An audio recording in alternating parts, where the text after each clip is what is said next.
Chainsaw Man, Jujutsu Kaisen, Hell's Paradise. These are considered to be the trio that is called the Unholy Trinity of Shonen magazine. In this video series, we will be taking a deep dive into part 1 of the Unholy Trinity by taking a look at Hell's Paradise, which recently finished this past year, sharing what the series is about, an analysis of the main character, what I thought about the series, what age would I recommend for readers, what life lessons can we take from Hell's Paradise, and a GTP rating of the overall series. Welcome to the GTP. My name is Scott and my goal is to help you find great experiences for yourself and your family. So let's go ahead and take a deep dive into part 1 of the Unholy Trinity, Hell's Paradise. The story takes place in the Edo period of Japan. An island has been discovered to what is rumored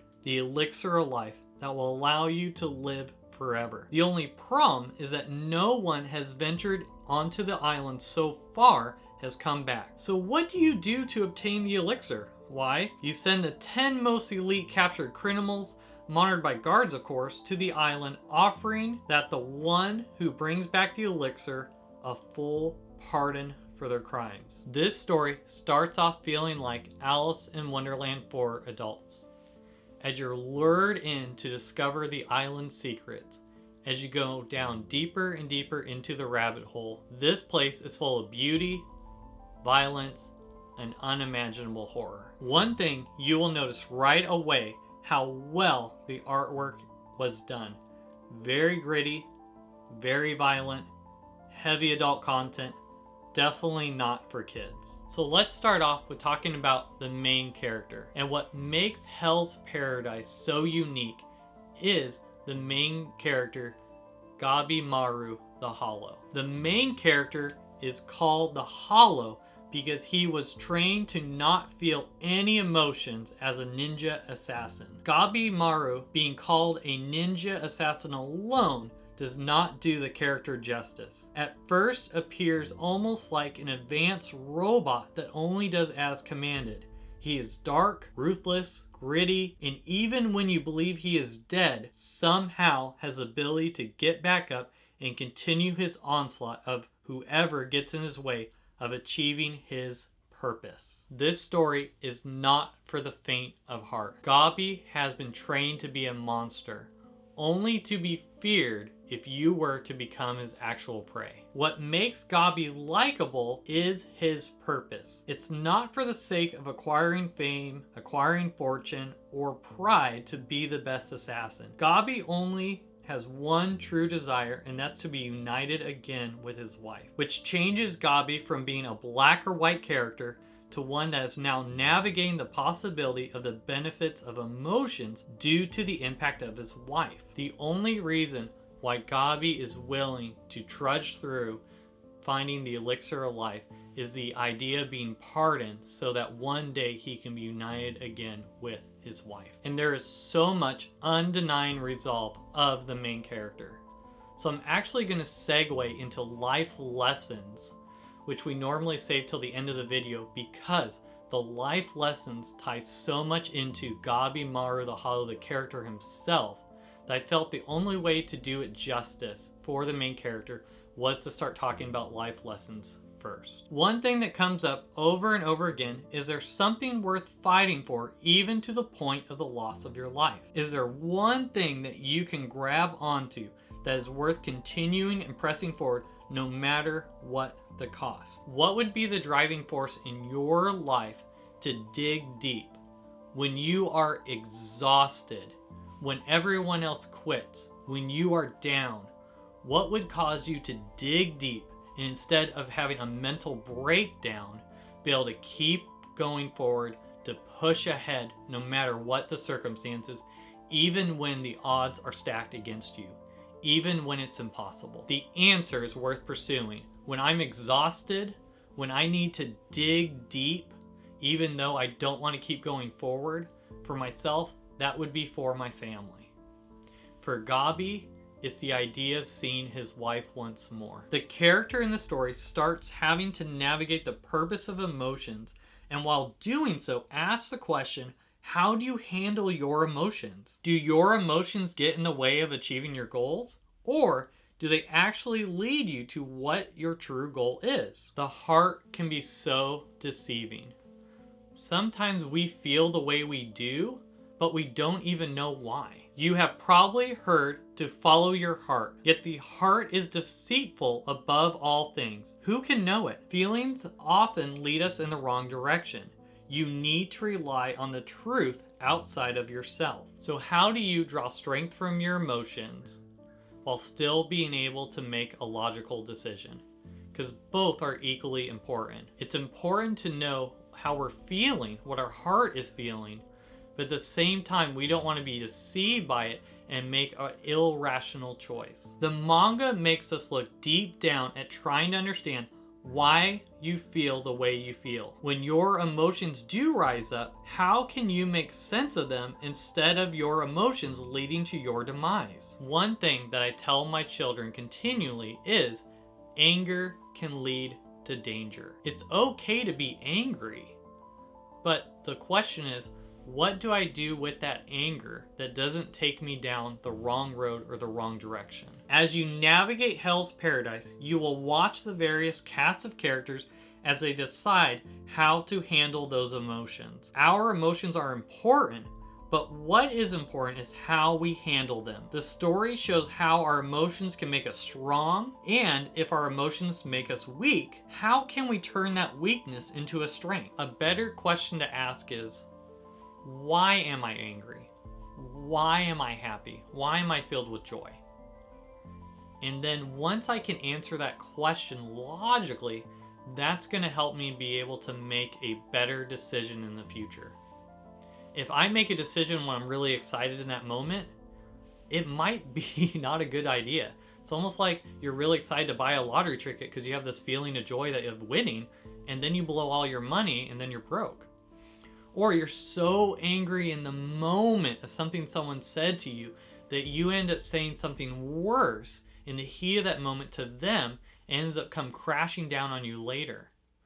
I've had many situations in my own life where I came back regretting the things I said just because I was angry in that moment.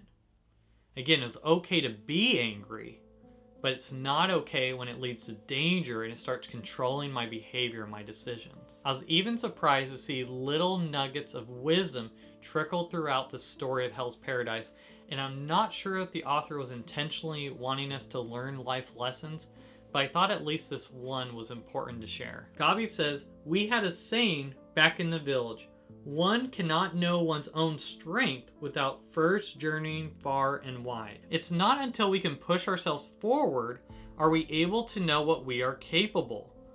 What could look like a daunting task or something impossible, we might be capable if we journey a little bit at a time. There are things that used to frighten me, like talking in front of others, but pushing myself forward a little bit at a time, I learned it's not so bad after all. I believe you are more capable of achieving your dreams than you realize." So let's go ahead and talk about the pacing of Hell's Paradise. The pacing is incredible. Never did I feel a slow moment in the story. The author did a good job giving the backstory of the various characters quickly and concise without it feeling rushed. You are always given enough information for the story progression. Never did I feel I was getting useless or filler information for the sake of the story, feeling like it needed to add something. The author knew exactly what he wanted to say and did not waste our time. And the few times when I was reading the story, I'm like, what the heck is going on?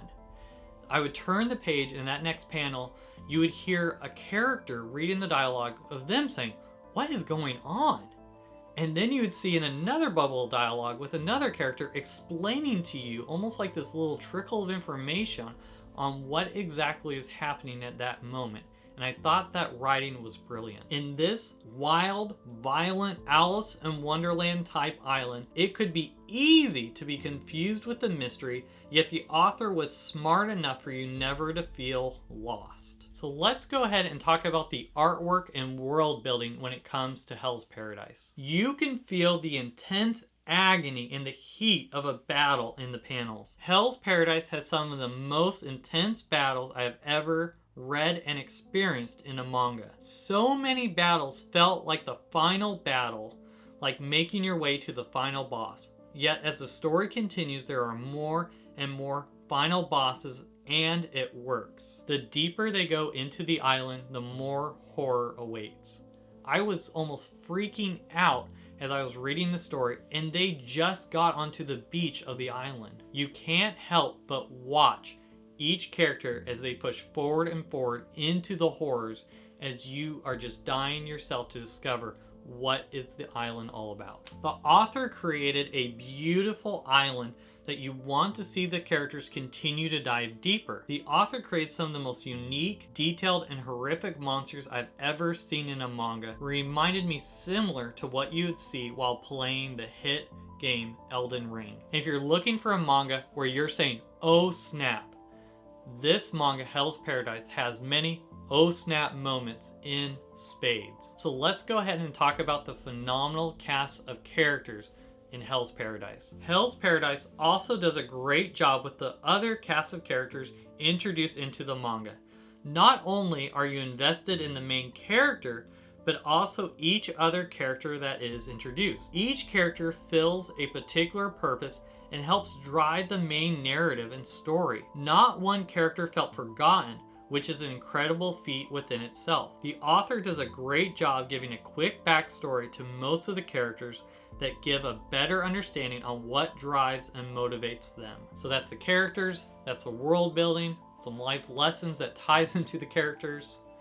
Let's go ahead, I want to dive into a couple other details that I just thought was important, highlighting Hell's Paradise. Hell's Paradise created a good magic system with rules and laws that were easy to follow and understand. Not going into spoilers, but the ninja code has these things called iron laws, or rules that they were to follow. These iron laws made sense and were brilliantly written. When explaining ninjutsu powers, it made sense the idea for a ninja to use fire when they use the natural oil from their skin and then raise the temperature of their body. Simple explanation that makes sense, even though it's actually impossible. I mean, at least I'm assuming it's impossible to light yourself on fire and somehow not catch on fire yourself, but catch other people on fire.